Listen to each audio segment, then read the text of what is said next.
On November 3rd, 1854, the mayor of Vicksburg, Mississippi, walked into his office and found a single piece of paper on his desk. The paper contained 3 lines, written in elegant cursive. The handwriting was familiar, though he couldn't place it. The words made his blood run cold. Mr. Harrison, the gambling debt, Tuesday night, the warehouse, the girl from Natchez. The mayor's hands trembled as he read the note again. No signature, no demands, just 3 facts that only 2 people in the world should have known. And one of those people had died 6 months earlier in a riding accident. He burned the note in his fireplace that morning, but 2 days later the city council voted exactly as the note had suggested they should.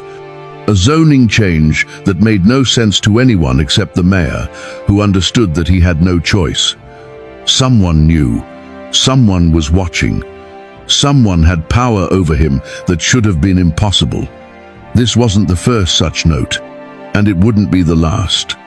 Before we continue with the story of how an enslaved man named Solomon controlled an entire Mississippi River town without anyone realizing it until years after his death, make sure you're subscribed to this channel and hit that notification bell. Because what happened in Vicksburg between 1847 and 1854 challenges everything we think we know about power, control, and the antebellum South. And leave a comment telling me what state or city you're listening from. We want to know where our community is watching from. Now, let me tell you about the most carefully hidden secret in Mississippi history. Vicksburg in 1847 was a city drunk on its own prosperity. Perched on the bluffs overlooking the Mississippi River, it served as one of the most important ports between New Orleans and St. Louis. Cotton moved through Vicksburg by the ton. Riverboats docked at its wharves day and night, loading and unloading cargo, passengers, mail, money. The city had been incorporated only 18 years earlier, but it had grown with shocking speed. By 1847, its population had reached nearly 4,000 people. The city proper stretched along the bluffs, a maze of streets that climbed up from the river landing. Merchants built their businesses along Washington Street and Cherry Street. The wealthy built their homes on the higher ground, where the air was cleaner and the summer heat slightly less oppressive. The city's economy depended entirely on cotton and the labor of enslaved people. The surrounding plantations produced thousands of bales annually. Those bales came to Vicksburg to be weighed, compressed, stored, and shipped. The commission merchants who handled these transactions were among the wealthiest men in Mississippi. They advanced money to planters against future crops. They arranged shipping. They took their percentage. And they lived like kings. Behind this prosperity stood a carefully maintained social order.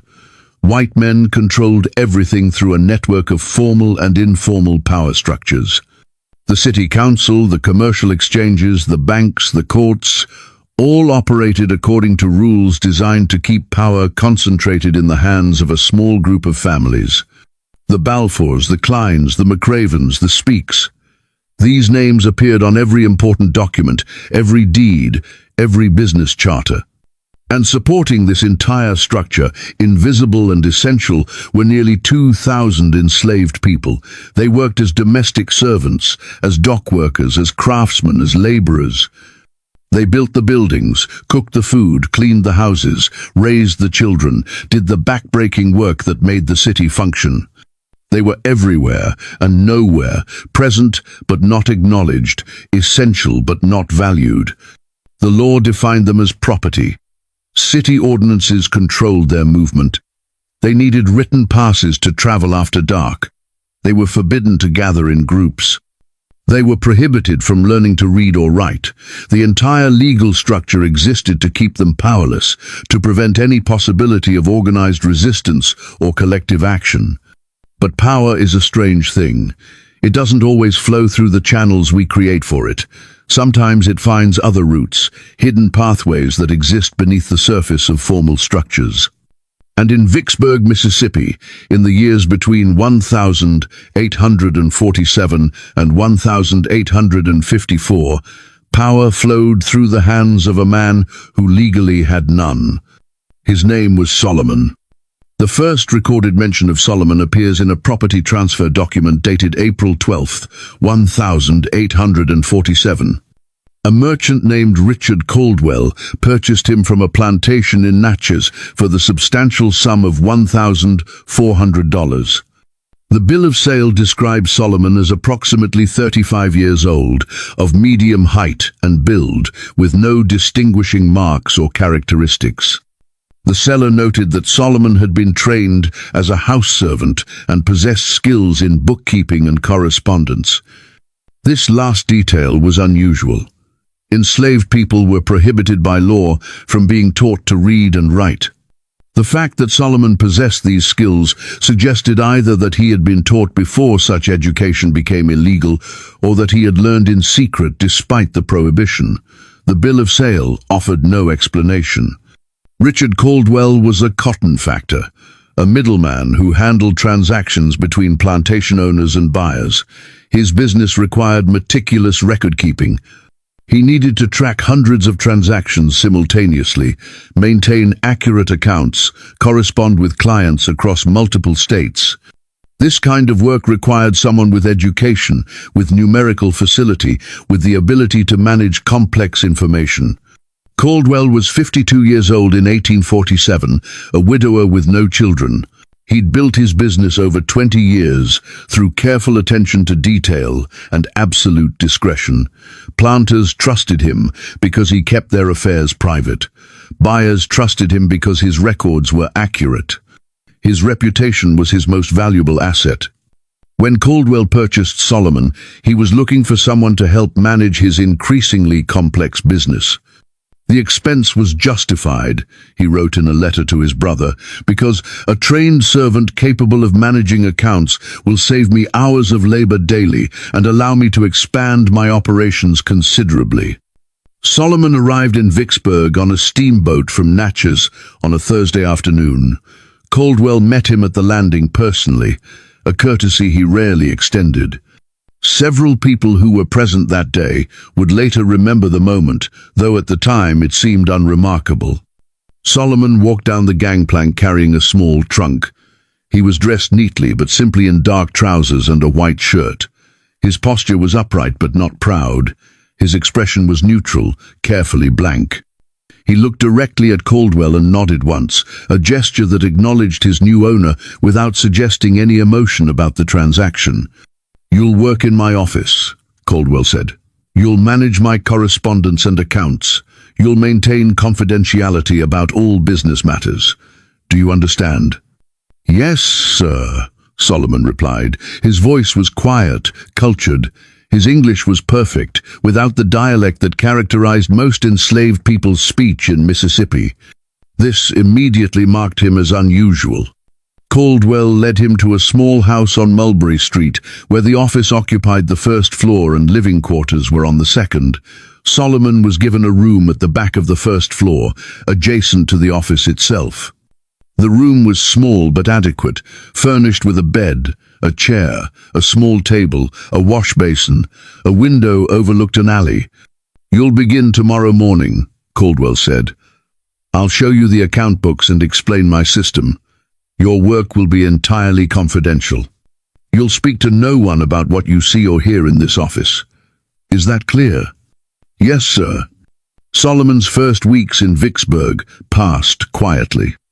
He worked in Caldwell's office from early morning until late evening, learning the business, studying the account books, familiarizing himself with Caldwell's clients and their various arrangements. The work was demanding but not physically difficult. It required concentration, accuracy, discretion. Caldwell's business involved handling cotton from more than 40 plantations. Each planter had different arrangements, different credit terms, different shipping preferences. Solomon's job was to track all of this, to maintain records of who owed what to whom, to prepare correspondence, to ensure that transactions were executed properly. Within a month, Caldwell began to rely on Solomon completely. The enslaved man's facility with numbers was extraordinary. He could calculate interest and commissions in his head. He could spot discrepancies in accounts immediately. He never forgot a detail, never misplaced a document, never made an error in transcription. More importantly, Solomon understood the unspoken aspects of the business. He recognized which clients were struggling financially, which were prospering, which were hiding their difficulties behind bluster and optimism. He saw patterns in the data that Caldwell himself had missed.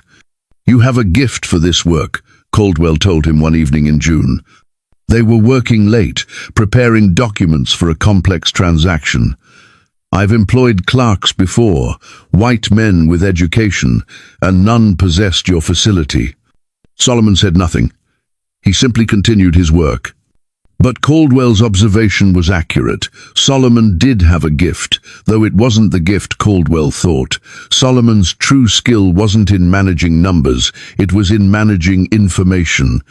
And over the months that followed, Solomon began to accumulate information that would change everything. The nature of Caldwell's business meant that Solomon saw everything, every transaction, every debt, every agreement. He read correspondence from planters, confessing financial difficulties to their factor. He reviewed bills of sale that revealed which families were selling property to cover debts. He processed contracts that showed who was borrowing, from whom, at what rates.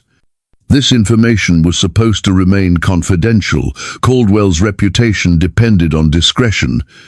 But Solomon was seeing it all, day after day, transaction after transaction. And unlike the white clerks who had worked for Caldwell previously, Solomon had no social connections in Vicksburg, no friends or family he might gossip with, no life outside the office. Or so everyone assumed. The truth was different. Solomon did have connections in Vicksburg. He had built them carefully, quietly, in ways that left no obvious trace. He had done this by exploiting something that white residents of Vicksburg never acknowledged, the invisible network of communication that existed among enslaved people. Enslaved people in Vicksburg moved through the city constantly. They ran errands for their owners, carried messages, made deliveries, performed tasks that required them to be visible but not noticed. And as they moved, they talked. They shared information, they built relationships, they created a system of communication that operated entirely beneath the awareness of white residents. Solomon understood this system, and he had begun to use it. Every Sunday, enslaved people in Vicksburg were permitted to attend church services. Most went to the First African Baptist Church, a wooden structure on Monroe Street. The church had been established by white Baptist leaders who saw religious instruction as a means of social control, a way to encourage obedience and acceptance among enslaved people. But the church also served another function. It was one of the few places where enslaved people could gather legally, where they could see and speak to people from different households, where information could be exchanged. Solomon attended services every Sunday. He sat in the back, listened quietly, sang the hymns. To any observer, he appeared to be exactly what he was supposed to be, a well-behaved slave seeking spiritual comfort. But during those services, before and after the formal proceedings, Solomon talked to people. Quietly, carefully, he built relationships. He talked to a woman named Rachel, who worked as a cook in the household of Judge Edmund Burke. He talked to a man named Isaiah, who served as butler for merchant James Klein. He talked to a woman named Dinah, who managed the household of banker Theodore Balfour. He talked to dozens of others, all of them working in positions that gave them access to the private lives of Vicksburg's most powerful families. And he listened. What Solomon learned from these conversations was extraordinary. He learned which families were struggling despite their public displays of wealth. He learned about gambling debts, about infidelities, about business deals that skirted legal boundaries. He learned about the hidden connections between respectable citizens and criminal enterprises, about the private scandals that threatened public reputations. This information had enormous potential value. But Solomon understood something crucial. Information alone isn't power. Power comes from how you use information. And to use information effectively, you need leverage. You need the ability to act without being detected. You need a system. Solomon began to build that system in the fall of 1847. The first step was establishing communication channels. Solomon needed ways to pass messages to specific people without being seen or identified. This was dangerous. If he was caught, the consequences would be severe. But Solomon was methodical, patient, willing to move slowly. He began by identifying enslaved people who had regular, predictable movement through the city, people who made deliveries, who ran errands, who had legitimate reasons to be in multiple locations. He recruited them carefully, never revealing his full purpose, always presenting his requests as simple favors. Could you deliver this package to the Klein household? Just leave it on the back porch, no need to mention where it came from. Would you mind dropping this note at the mayor's office? Put it under the door, it's nothing important. Each person he recruited only handled one small task. No one except Solomon saw the full system. No one except Solomon understood how these individual actions connected into a larger structure. The second step was establishing credibility. Solomon needed to demonstrate that he had real information, that his knowledge was accurate, that he could be believed. This was critical because the entire system would collapse if his information proved false. He began with something small. In December 1847, the city council was scheduled to vote on a proposal to expand the city cemetery. The proposal had support from several prominent citizens who owned land adjacent to the current cemetery and would profit from the expansion. The vote seemed certain to pass. But Solomon had learned something through his network. He had learned that Judge Burke, one of the council members supporting the expansion, had a secret financial interest in a competing proposal. Burke had invested in land on the opposite side of town and would profit more if the expansion happened there instead. Solomon also knew that Burke was having an affair with the wife of a merchant named Thomas Harrison. This information came from Rachel, Burke's cook, who saw and heard everything that happened in his household. Solomon sent Judge Burke a note. The note was delivered by a teenage boy who worked as a runner for various businesses in town. The boy didn't know who had given him the note, didn't know what it contained, didn't know why he'd been paid a penny to slip it under Burke's door. The note was brief. Your investment in the Western Tract is known. Your arrangement with Mrs. Harrison is known. Vote against the cemetery expansion, or both facts become public knowledge. Burke received the note on a Tuesday evening. He read it in his study, alone, and felt his world shift. The note revealed information that only 3 people should have known: Burke himself, his business partner in the land investment, and Thomas Harrison. The fact that someone else knew suggested either betrayal or surveillance, neither of which Burke could comprehend. More disturbing was the note's tone. It wasn't threatening, exactly. It was simply factual. Someone knew. Someone was watching. Someone had power over him. When the city council voted 3 days later, Burke voted against the cemetery expansion. He offered no explanation for his change of position. The expansion failed by a single vote. Solomon had proven his system worked. Over the next 6 months, Solomon sent similar notes to 4 other prominent citizens.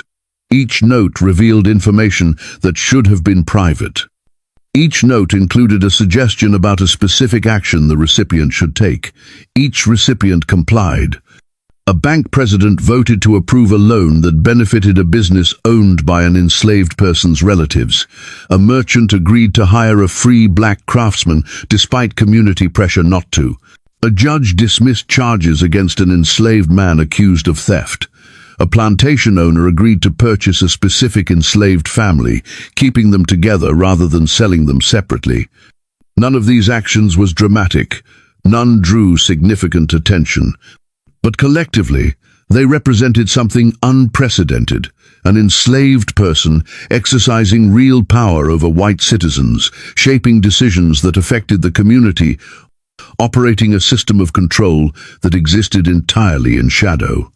And no one suspected, because how could they? The idea that a slave could possess such knowledge, could organize such a system, could exercise such influence, was literally unthinkable within the social and mental framework of 1842, Mississippi. By the spring of 1848, Solomon's system had expanded considerably. He was now maintaining mental records of information on more than 30 prominent citizens of Vicksburg. He knew their financial situations, their family secrets, their hidden connections, their vulnerabilities. And he was using this knowledge systematically to influence decisions that affected both the enslaved community and certain free citizens he chose to protect. Richard Caldwell noticed none of this.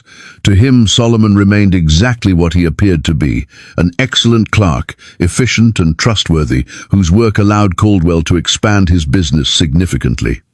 Caldwell's income had increased 40% since hiring Solomon. He attributed this success to Solomon's organizational skills and his own business acumen. The reality was more complex.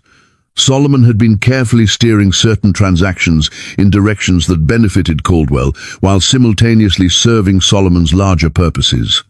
He'd encouraged Caldwell to take on clients who had specific vulnerabilities, who owed debts to people Solomon wanted leverage over, who occupied positions where they could be useful. Caldwell thought he was making smart business decisions. He didn't realize he was following a script written by the man he owned. The breakthrough in Solomon's operation came in June 1848, when a crisis emerged that threatened to expose everything. A young enslaved woman named Sarah, 19 years old, worked as a domestic servant in the household of merchant James Klein.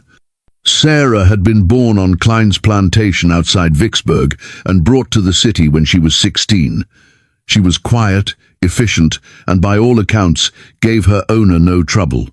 But Sarah had a secret. She had taught herself to read by studying her owner's newspapers when no one was watching. This was extraordinarily dangerous. The Mississippi Slave Code of 1830 made it illegal to teach enslaved people to read or write, with penalties for both teacher and student. But Sarah had been careful, and she'd succeeded. One evening in early June, Klein's wife discovered Sarah reading a book in the kitchen. The book had been left on a table by Klein's teenage son, and Sarah had picked it up without thinking, too absorbed in the story to hear Mrs. Klein approaching. Mrs. Klein's reaction was immediate and predictable.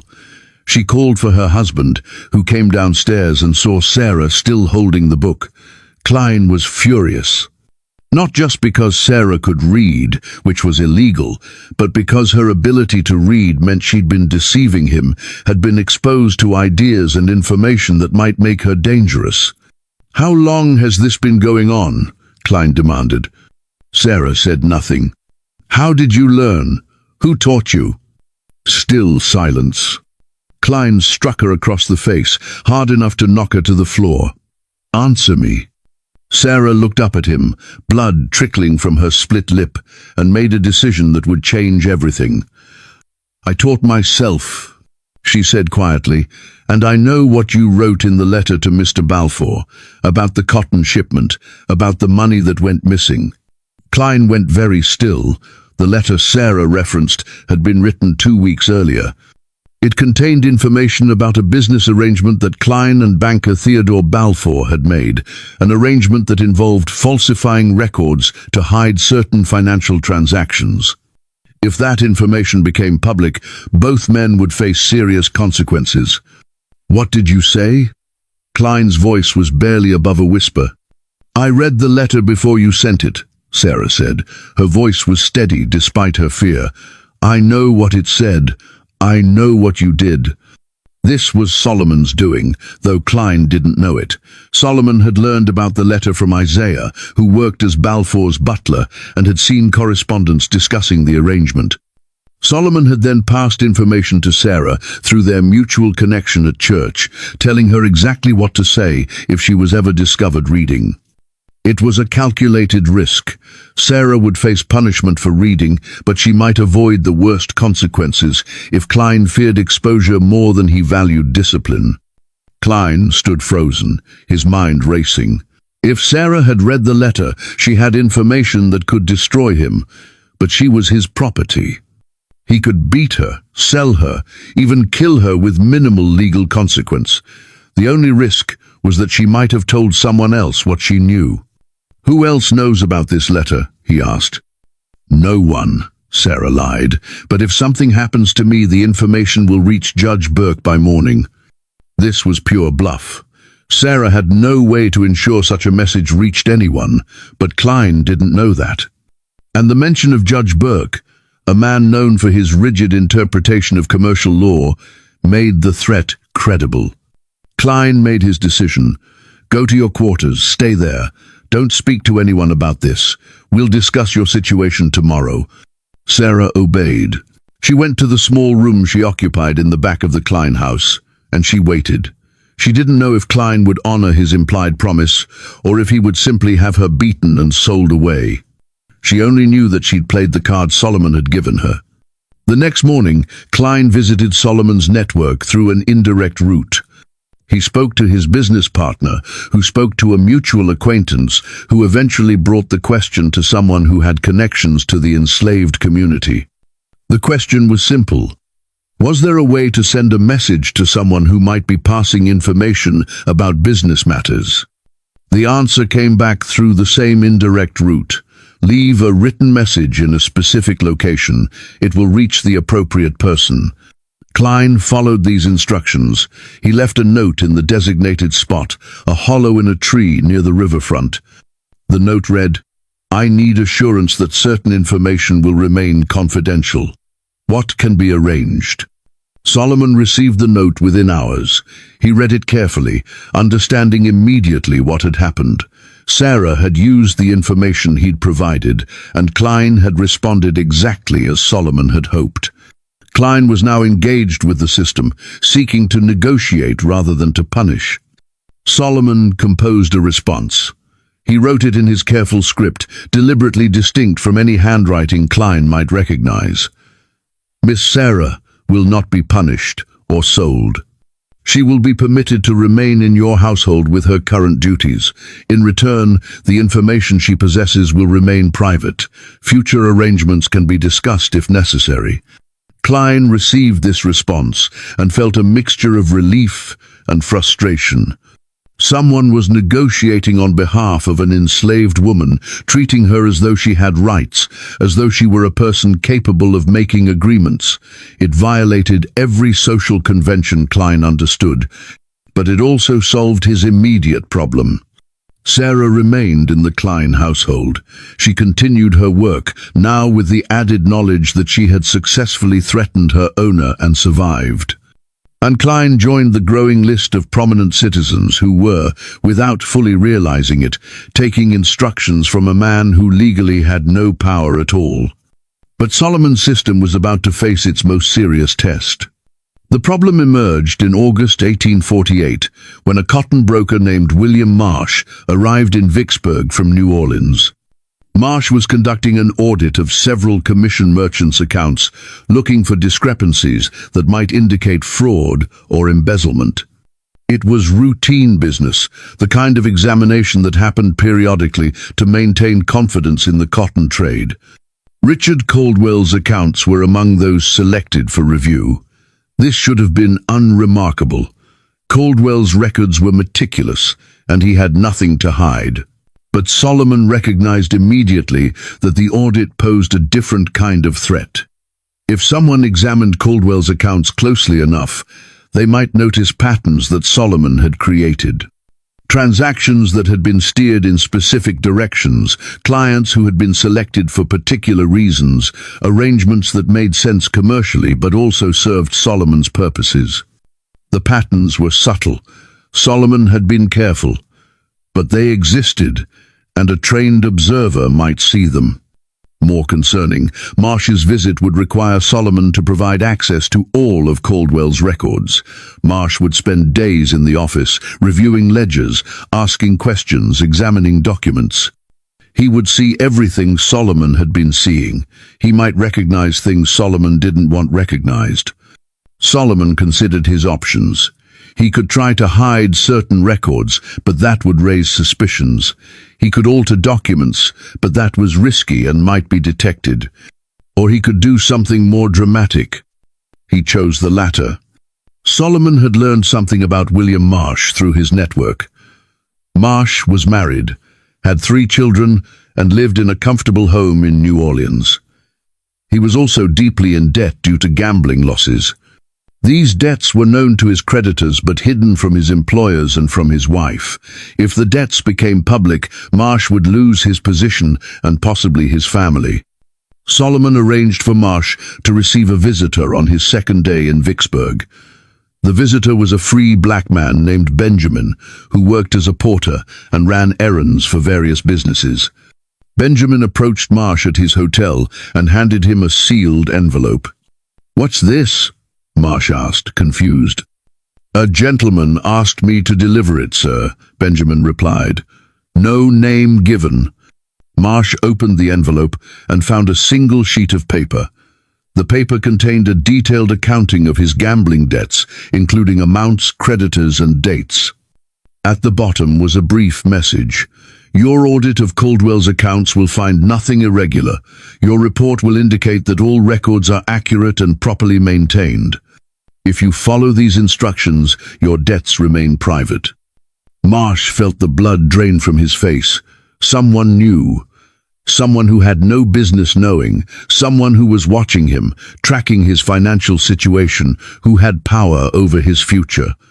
The audit proceeded. Marsh spent 3 days examining Caldwell's records. He reviewed every transaction, checked calculations, verified documents. And he found nothing irregular because he was looking for nothing. He saw what Solomon wanted him to see, a well-run business with meticulous records. Marsh's report stated that Caldwell's accounts were exemplary, among the best maintained he'd examined. Caldwell received this news with satisfaction. His business reputation was confirmed. His clerk's work was vindicated. Solomon had successfully protected his operation while expanding his influence.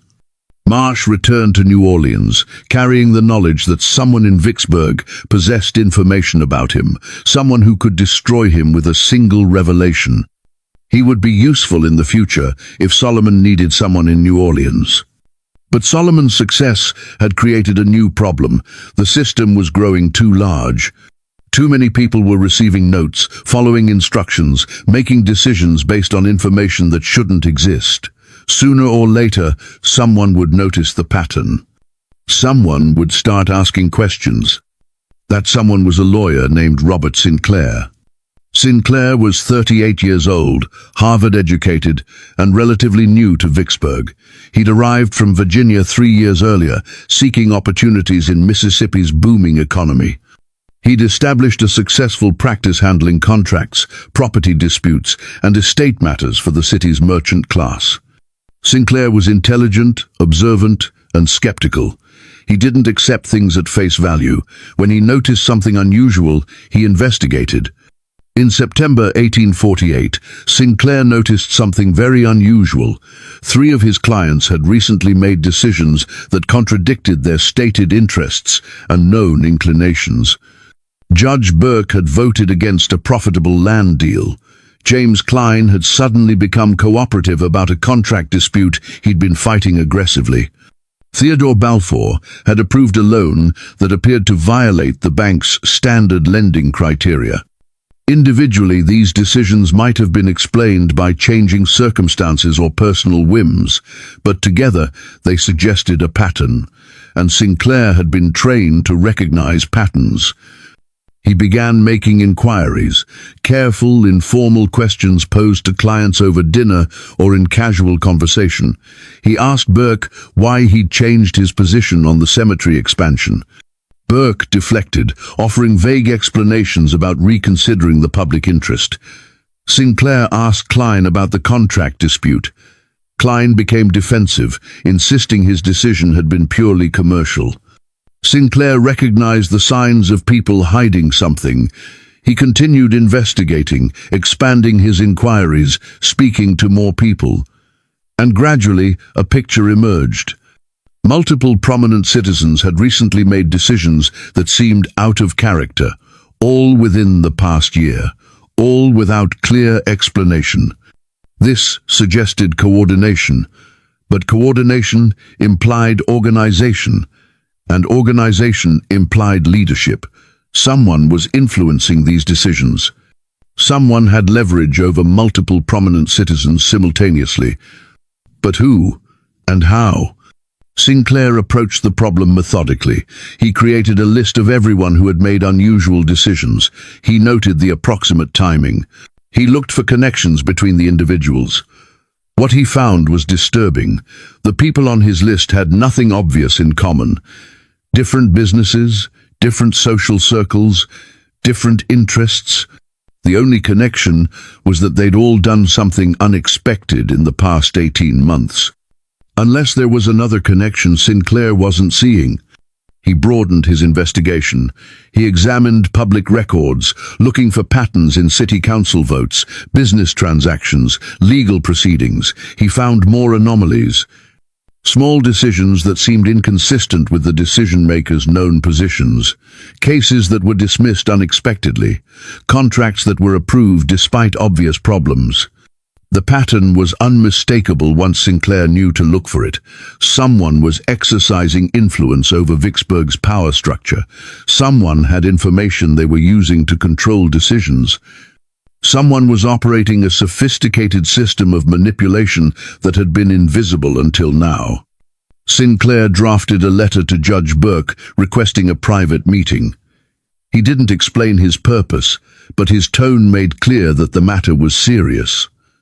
Burke agreed to meet. They met in Burke's study on a Thursday evening in October 1848. Burke was visibly uncomfortable, which confirmed Sinclair's suspicions that the judge had something to hide. "I'll be direct," Sinclair said. "You and several other prominent citizens have made decisions in recent months that appear inconsistent with your known interests. I've been investigating, and I believe these decisions are connected. I believe someone is influencing you." Burke's face went pale. "That's an extraordinary accusation." "It's not an accusation. It's an observation. I'm trying to understand what's happening." Burke was silent for a long moment. Finally, he spoke. "What do you think is happening?" "I think someone has information about you. Information you want kept private. I think they've used this information to persuade you to make specific decisions. And I think the same thing has happened to others." Burke's silence confirmed everything. "Who is it?" Sinclair pressed. "Who has this kind of access? Who could gather information about so many different people?" "I don't know," Burke admitted. "I've never met them. I received a note. I followed its suggestion. That's all." "A note from whom?" "I don't know. It was unsigned, delivered anonymously." Sinclair felt a chill. An invisible adversary, operating through anonymous notes, gathering information and dispensing instructions. It was sophisticated, careful, and deeply unsettling. "Have you received other notes?" Sinclair asked. "2 others, both in the past year." "Did you comply with their suggestions?" Burke nodded, his expression miserable. "Do you still have the notes?" "No, I burned them immediately." Sinclair interviewed 4 other men who'd been on his list. All told similar stories. Anonymous notes revealing private information, suggestions about specific actions to take, compliance out of fear that their secrets would be exposed. None of them knew who was behind the notes. None had kept the notes as evidence. None had told anyone else about the situation. They'd all responded to the threats individually, in secret, exactly as the note writer had presumably wanted. Sinclair compiled his findings, an organized system of blackmail operating in Vicksburg, multiple victims, anonymous notes, accurate information about private matters. Coordination across different sectors of the community. It was unprecedented in his experience. But Sinclair was also a pragmatist.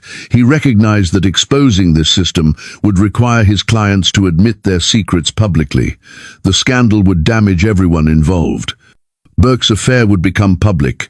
Klein's business impropriety would be revealed. Others would face similar exposure. No one wanted that.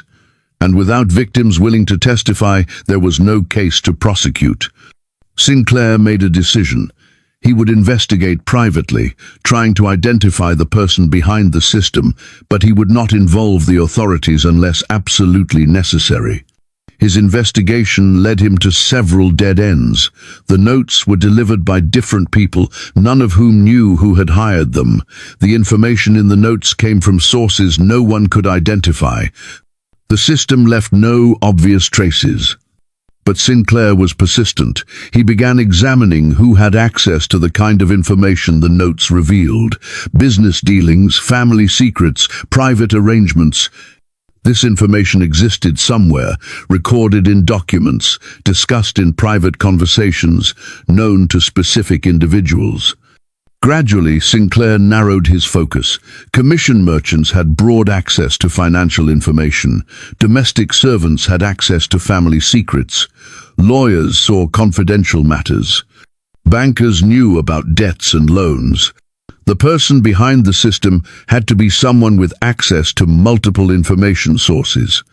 Someone who could move between different social circles, who could observe without being noticed, who could gather and process large amounts of data. Sinclair's investigation was leading him toward the truth, but he didn't realize how dangerous this was. He didn't understand that Solomon had been monitoring his inquiries through the same network that gathered information about everyone else. Solomon knew about Robert Sinclair's investigation within days of its beginning. Isaiah, who worked as Theodore Balfour's butler, had overheard Balfour discussing Sinclair's questions with his wife. Rachel had learned that Judge Burke had met privately with Sinclair and had seemed troubled afterward. Other members of Solomon's network reported similar observations. Solomon recognized the threat immediately. Sinclair was intelligent, methodical, and determined. Given time, he might trace the system back to its source. That couldn't be allowed to happen. Solomon's first impulse was to send Sinclair a note, to warn him away from the investigation by revealing something compromising. But Solomon didn't have information about Sinclair. The lawyer was relatively new to Vicksburg, kept his personal life private, and conducted his business with impeccable propriety. This forced Solomon to try a different approach. Solomon knew that Sinclair was investigating because he'd noticed a pattern of unusual decisions. The solution was to make the pattern disappear. If people stopped receiving notes, if the unusual decisions ended, Sinclair would have nothing to investigate. The mystery would remain unsolved, but it would become old news, something people gradually forgot. Solomon ceased operations in late October 1848. No more notes were sent, no more instructions were given. The system went dormant. Sinclair noticed the change. The pattern of unusual decisions stopped abruptly, which confirmed his theory that someone had been coordinating them, but it also eliminated his ability to investigate further. Without new incidents, he had no new leads. Sinclair spent November searching for connections between past incidents, trying to identify a common thread. He examined records at the courthouse, looking for patterns in property transfers, legal filings, business registrations. He interviewed more people, asking about servants, clerks, anyone who might have access to multiple households. His investigation came tantalizingly close to the truth. At one point, he compiled a list of enslaved people who worked in households connected to the notes. Solomon's network members appeared on that list. But Sinclair dismissed them as suspects because the idea that enslaved people could organize such a system seemed impossible. Sinclair's fundamental assumption, shared by everyone in Vicksburg's white community, was that enslaved people lacked the intelligence, education, and autonomy necessary to operate a sophisticated blackmail scheme. This assumption was his blind spot, and Solomon had been counting on it.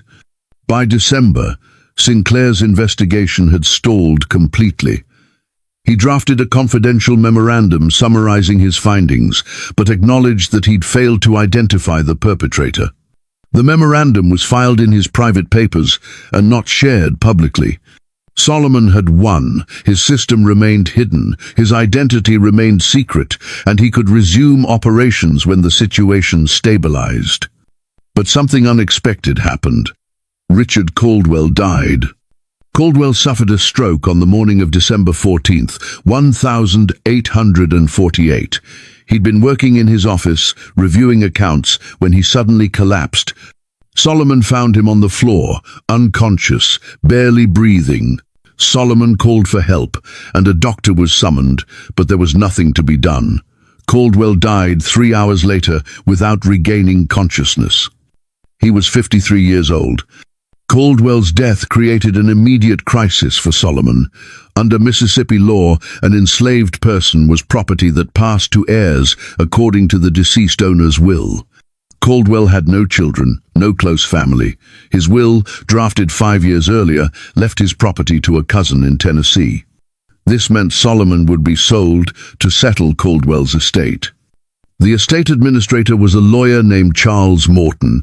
Morton's job was to inventory Caldwell's assets, pay any outstanding debts, and distribute remaining property to the designated heir. This process typically took several months. Solomon understood that he had perhaps 3 months before he would be sold and sent to Tennessee, 3 months to secure his future, 3 months to transform his situation from vulnerable property to something else. He made his decision.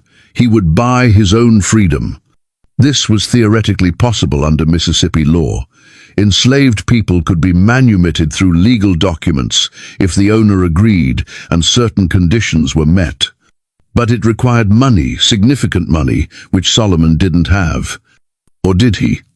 Solomon had spent 18 months managing information and influencing decisions. He'd built a system that reached into dozens of households, that connected to dozens of people who owed him something, who would prefer that certain information remain private. This system had value, and Solomon was about to monetize it.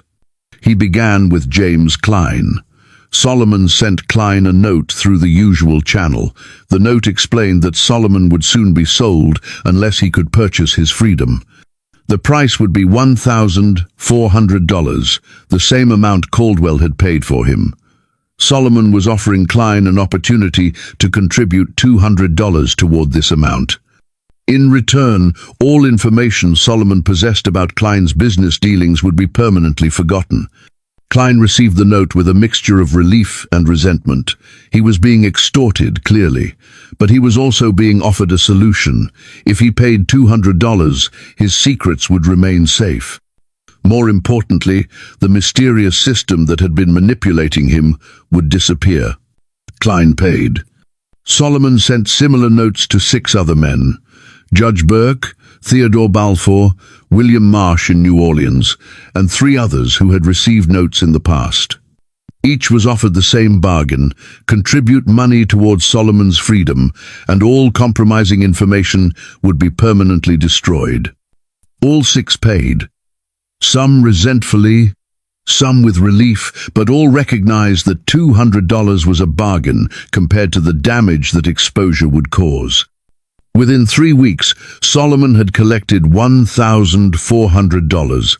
He had done it through a system he'd built without anyone's knowledge or permission, using information he'd gathered while existing in a social position that gave him access while denying him rights. Now came the difficult part. Solomon needed to convince Charles Morton, the estate administrator, to allow him to purchase his freedom using this money. But he couldn't explain where the money came from without exposing the entire system. Solomon approached Morton in early January 1849. They met in Morton's office on Washington Street. Solomon stood in front of Morton's desk, holding a cloth bag that contained $1,400 in gold and paper currency. "Mr. Morton, I would like to purchase my freedom from Mr. Caldwell's estate." Morton looked up, surprised. "That's an unusual request. I have the money, The full purchase price that Mr. Caldwell paid for me, $1,400. Morton studied Solomon carefully. Where did you acquire such a sum? This was the critical moment. Solomon had prepared his answer carefully. I have been saving tips and small payments received for services rendered over many years. I have also been fortunate enough to have friends who contributed to help me achieve freedom. It was technically true. The money had been received for services rendered, though those services were not what Morton imagined, and the contributors could be called friends, in a twisted sort of way. Morton was skeptical. That's a substantial amount. I would need verification that this money was obtained legitimately. The money is legitimate, sir. I can provide statements from several respected citizens confirming that they contributed to a fund for my manumission. This was Solomon's gambit. The men who had paid him would confirm the contributions if asked, because they had no choice. Denying the contributions would raise questions about where the money really came from, which would lead to investigations they desperately wanted to avoid. Morton considered the situation. He had no legal obligation to accept Solomon's offer, but he also had no particular reason to refuse. The estate would receive the same value whether Solomon was sold to someone else or granted freedom.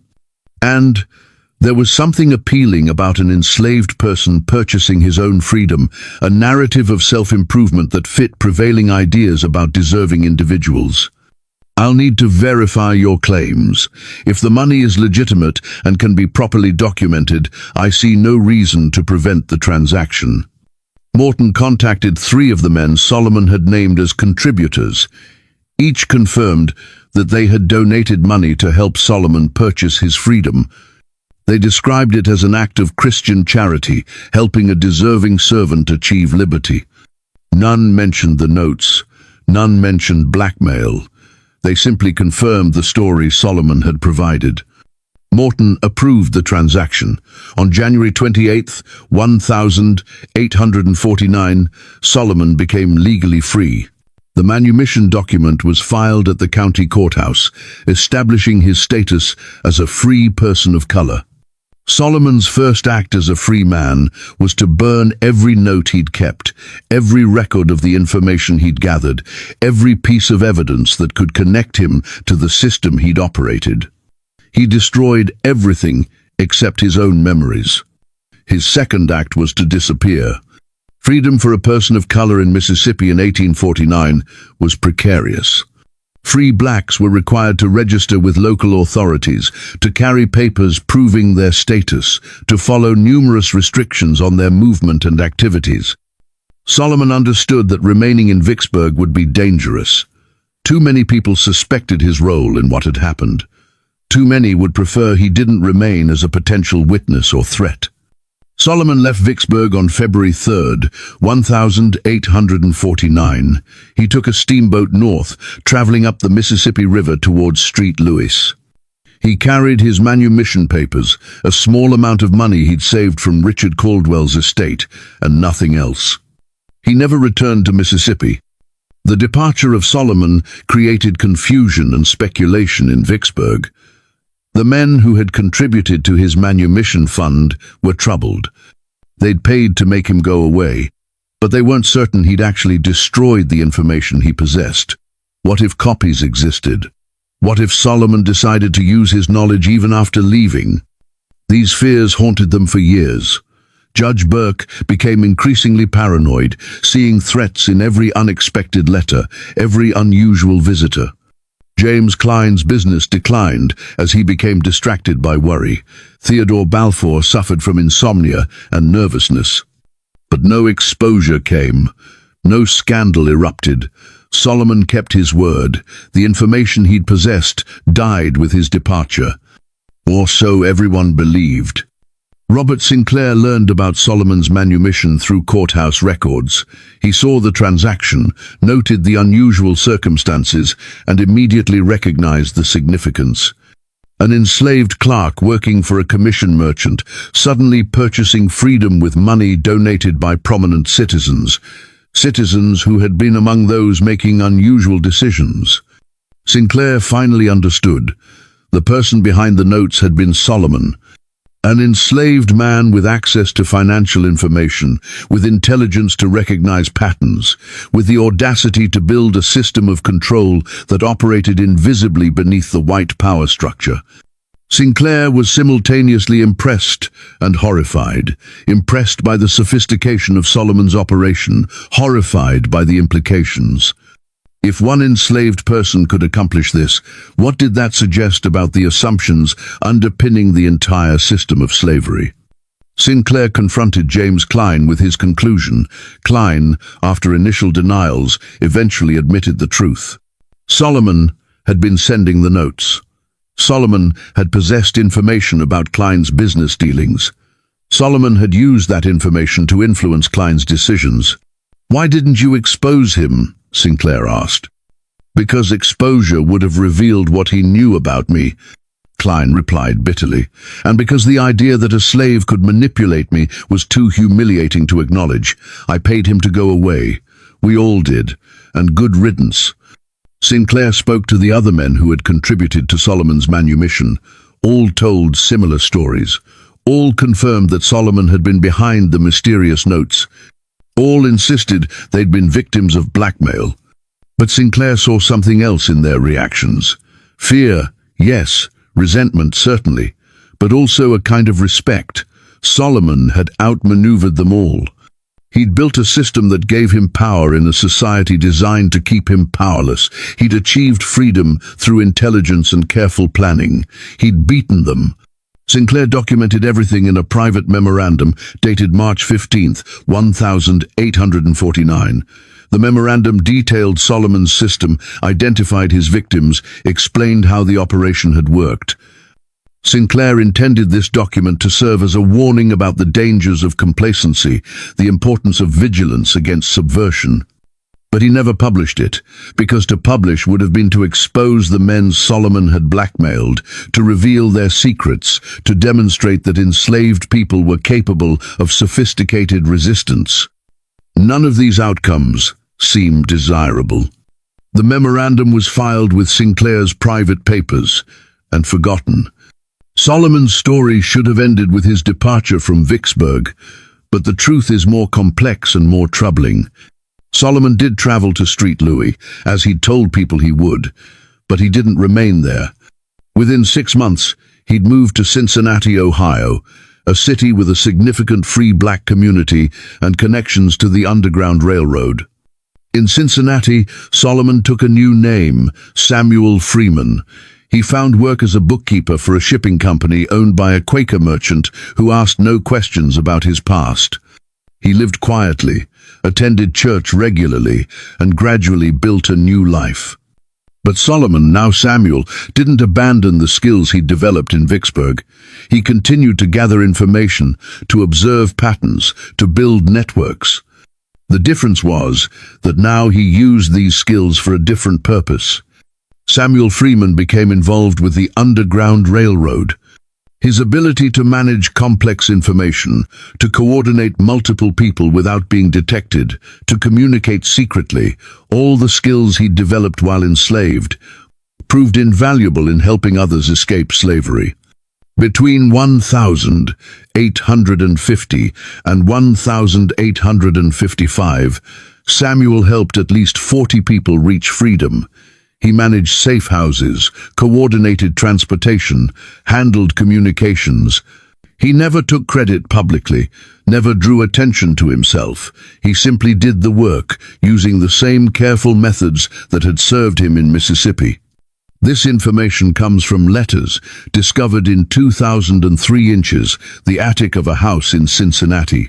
The letters were written by Samuel Freeman to other Underground Railroad operatives. They reveal his activities, his methods, his continued use of information networks to achieve goals that would have seemed impossible to most people. But the letters also reveal something else. Solomon never forgot what happened in Vicksburg. He maintained contacts in Mississippi through the network he'd built. He received updates about the men who had paid for his freedom. And he kept records. In one letter, dated October 1852, Samuel wrote to a colleague, The men who purchased my freedom, believing they were purchasing their own security, did not understand that information is never truly destroyed. It lives in memory, in connections, in the patterns it creates. They thought paying me to leave would end their vulnerability. But I carry their secrets still, and those secrets retain value. This suggests Solomon had considered returning to blackmail them again, or using the information for other purposes, but there's no evidence he ever did. The letter might have been merely reflective, an acknowledgement of power he possessed but chose not to use. Solomon, or Samuel Freeman, died in Cincinnati in 1873. He was approximately 61 years old. His obituary in the Cincinnati Daily Gazette described him as a respected member of the community, a bookkeeper and businessman, a deacon in his church. It made no mention of his origins in Mississippi, his years in slavery, or his role in the Underground Railroad. He was buried in Spring Grove Cemetery. His gravestone reads, Samuel Freeman, 1812 to 1873, a free man. But the story doesn't end with Solomon's death, because his system continued to influence Vicksburg long after he left. In 1851, Judge Edmund Burke died under mysterious circumstances. The official cause of death was listed as heart failure, but Burke's personal physician noted in his records that the judge had been in excellent health days earlier. Burke's wife told friends that her husband had become increasingly anxious in the months before his death, that he'd spoken of unresolved matters that troubled him. Burke's estate papers included a sealed letter with instructions that it be destroyed unread. His executor honored this request. No one knows what the letter contained. In 1853, James Klein's business collapsed. He declared bankruptcy and moved to Texas. Before leaving, he burned all his personal papers, including business records going back 15 years. Acquaintances said Klein seemed relieved to be leaving Vicksburg, as though escaping something. Theodore Balfour remained in Vicksburg, but withdrew from public life. He resigned from various civic positions, stopped attending social functions, became increasingly reclusive. When he died in 1858, his will included a provision that all his personal papers be burned immediately upon his death. These patterns suggest that Solomon's influence continued even after his departure. The men he'd blackmailed remained fearful that their secrets might be exposed.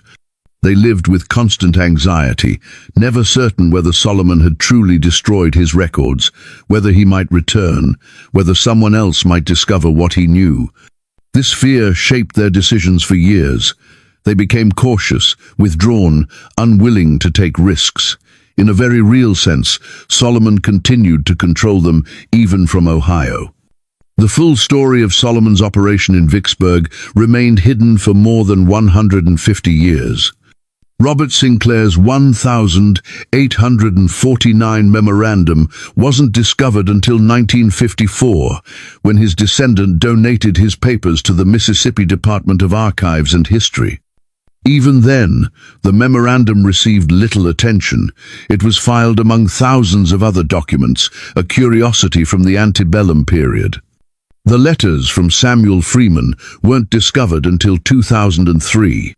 A researcher studying the Underground Railroad in Cincinnati found them in an attic during a building renovation. The letters were analyzed, their author identified, and connections to the Vicksburg story gradually established. In 2007, a historian named Dr. Patricia Morrison published a comprehensive study titled Solomon's Network: Hidden Power Structures in Antebellum Vicksburg. Morrison had spent 5 years researching, cross-referencing Sinclair's memorandum with Freeman's letters, examining courthouse records, interviewing descendants of families involved. Morrison's work revealed the full scope of Solomon's operation, the sophistication of his information network, the precision of his manipulations, the effectiveness of his system. She argued that Solomon's story challenged fundamental assumptions about slavery, about power, about the capabilities of enslaved people. Solomon operated in a society designed to keep him powerless, Morrison wrote, yet he achieved more actual power than many of the supposedly powerful men around him. He did this through intelligence, careful observation, and an understanding of human vulnerability that was remarkably sophisticated. His story forces us to reconsider everything we think we know about the antebellum South. Morrison's book generated controversy. Some historians questioned her conclusions, arguing that she'd overstated Solomon's influence or misinterpreted the evidence. Others praised her work as groundbreaking, as finally giving credit to the intelligence and agency of enslaved people. The debate continues, but what's undeniable is that Solomon existed, that he operated some kind of system in Vicksburg, and that he achieved his freedom through means that white residents found deeply troubling. In 2012, the city of Vicksburg placed a historical marker near the site where Richard Caldwell's office once stood. The marker reads, "On this site stood the office of Richard Caldwell, cotton factor. Between 1847 and 1849, an enslaved man named Solomon worked here as a clerk." Historical evidence suggests Solomon used his position to gather information about Vicksburg's commercial and social networks. His story reminds us that enslaved people possessed intelligence, agency, and capabilities that slavery sought to deny. Solomon achieved freedom and relocated to Ohio, where he became Samuel Freeman and worked with the Underground Railroad until his death in 1873. The marker is small, easily overlooked. Most people pass it without stopping. But for those who do stop, who read the brief text, it raises profound questions. How many other Solomons existed? How many other enslaved people found ways to exercise power, to resist, to control their circumstances in ways we don't recognize because we've been trained not to see them? The traditional narrative of slavery emphasizes powerlessness. Enslaved people are portrayed as victims, as people who endured until freedom came from outside sources. This narrative is true in many ways. Slavery was brutal, dehumanizing, a system designed to destroy agency and autonomy. But Solomon's story suggests something more complex. Within that brutal system, some enslaved people found ways to exercise power. They gathered information, built networks, influenced decisions. They did this carefully, invisibly, in ways that left few traces, but they did it. And their actions shaped the world around them in ways we're only beginning to understand. The full extent of Solomon's network may never be known. Robert Sinclair identified 7 men who received notes, but Solomon may have influenced others. The letters from Samuel Freeman mention contacts in multiple states, suggesting his information network extended beyond Vicksburg. Some historians have suggested that Solomon's system was not unique, that similar networks existed in other southern cities. There's fragmentary evidence of enslaved people gathering and sharing information, of mysterious influences on white decision-makers, of systems that operated beneath the awareness of white society. But proving this is difficult. The evidence was deliberately hidden. The participants had every reason to stay silent. And the dominant historical narrative has been written by people who preferred not to acknowledge such stories. Solomon's greatest achievement wasn't the freedom he purchased. It was demonstrating that enslaved people could think strategically, could plan long-term, could operate complex systems that required intelligence, discipline, and sophisticated understanding of human psychology. This challenges the fundamental justification for slavery. If enslaved people possessed these capabilities, then they were obviously human beings deserving of rights and dignity. The intellectual inferiority that slaveholders used to justify their system was revealed as a lie. Perhaps that's why Solomon's story was suppressed for so long, not because it was unknown, but because acknowledging it would have undermined the entire ideological structure of slavery. What happened to the money Solomon collected? The $1,400 he used to purchase his freedom came from 7 men. But Solomon's letters suggest he had gathered additional funds, possibly twice that amount. Where did this money go? There's evidence that Samuel Freeman used significant personal resources to fund underground railroad operations. He purchased safe houses, paid for transportation, supported refugees who arrived in Cincinnati without resources. The money for these activities had to come from somewhere. It's possible that Solomon extracted more from his victims than the amount needed for his freedom, that he built a financial reserve that he then used to help others escape slavery. If true, this would mean his blackmail operation financed freedom for dozens of people. This doesn't excuse the blackmail, but it complicates the moral judgment. Was Solomon a criminal using unethical means? Or was he a freedom fighter using the only tools available to him in a deeply unjust system? Different people will answer that question differently. What's certain is that Solomon saw an opportunity, took an enormous risk, and succeeded in ways that should have been impossible. The men he blackmailed were indeed victims. They experienced real fear and anxiety. They paid money under duress. But they were also participants in a system that denied humanity to millions of people. They benefited from slavery even as they were manipulated by an enslaved person. This creates moral complexity that's difficult to resolve. Can we condemn Solomon's methods while acknowledging the justice of his goals? Can we sympathize with his victims while recognizing their complicity in a greater crime? These are questions without easy answers. What we know for certain is this. In Vicksburg, Mississippi, between 1847 and 1849, an enslaved man named Solomon built a system of information gathering and manipulation that gave him real power over white men who supposedly had all the power. He used this system to protect himself and others, to influence decisions that affected enslaved people, and ultimately to purchase his freedom. He did this through intelligence, careful planning, and an understanding of human nature that was remarkably sophisticated. He built networks that operated invisibly. He gathered information that shouldn't have been accessible to him. He exercised control that should have been impossible. And when he achieved freedom, he didn't stop. He used the same skills to help others escape slavery, to continue the work of liberation through different means. Solomon's story was buried, deliberately forgotten, erased from official histories. It survived only in fragments, a lawyer's memorandum, letters in an attic, courthouse records that no one thought to examine closely. But the story persisted because it reveals something important. It shows us that enslaved people possessed agency, even in circumstances designed to deny them any control. It demonstrates that power can flow through unexpected channels. It proves that intelligence and determination can overcome even the most oppressive systems.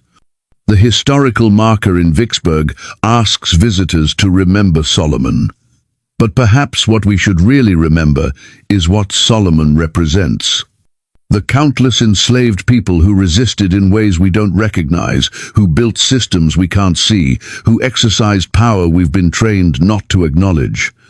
Their stories are still being discovered, still being pieced together from fragments, still challenging our assumptions about what was possible in the antebellum South. Solomon's story is not unique. It's simply one of the few that survived, one that left enough evidence for us to reconstruct. How many others existed? How many other systems of resistance operated beneath the surface of slavery? We may never know. But Solomon's story reminds us to look, to question, to recognize that the powerless are never completely powerless.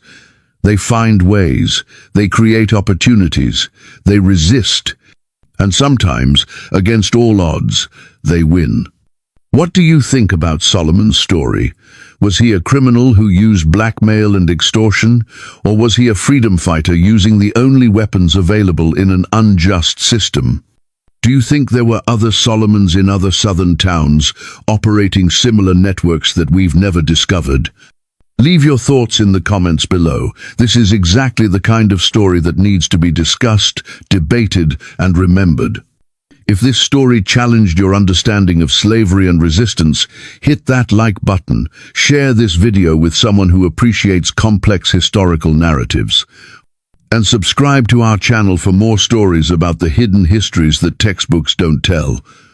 The algorithm favors videos that get early engagement, so your like and comment in the first hour really help these stories reach people who need to hear them.